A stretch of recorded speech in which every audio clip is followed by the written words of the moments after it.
संत श्रेष्ठ नरसिंह नामदेव महाराज पालखीचे बीड जिल्ह्यातील जवळबन येथे जल्लोषात स्वागत. नामदेव जनाबाईच्या वेशात रंगला रिंगण सोहळा. हिंगोली जिल्ह्यातील नरसिंह नामदेव महाराज पालखीचे बीड जिल्ह्यातील जवळबन येथे आज सकाळी वाजत गाजत जंगी स्वागत करण्यात आले. यावेळी पालखीच्या स्वागतासाठी रस्त्यावर रांगोळी काढल्या होत्या. यावेळी विधिवत पूजा सुनील करपे कुटुंबाने केली तर कार्यक्रमाला सुरुवात झाली.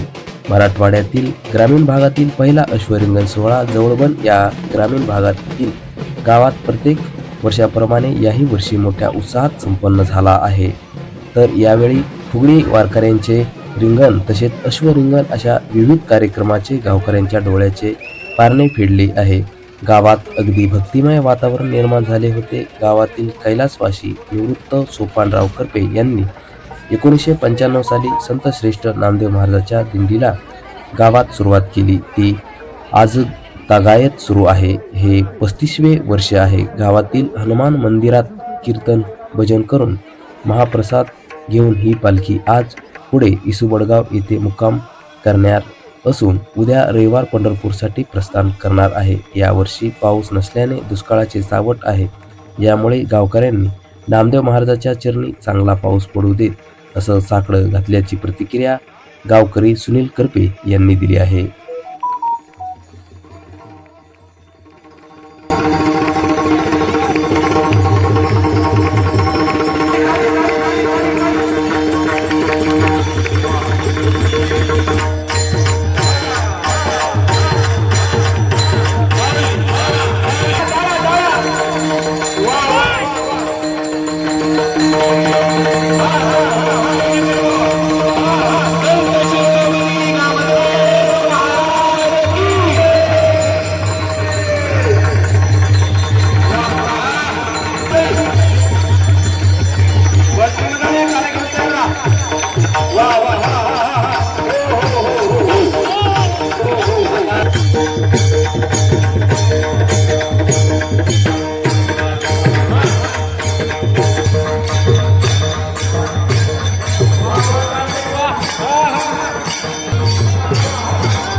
या संत शिरोमणी नामदेव महाराज या पायी पालखी दिंडी सोहळ्याचा आज 31वा वर्ष जोडबनमध्ये साजरा होत आहे. दिंडी या ठिकाणी आज आलेली आहे.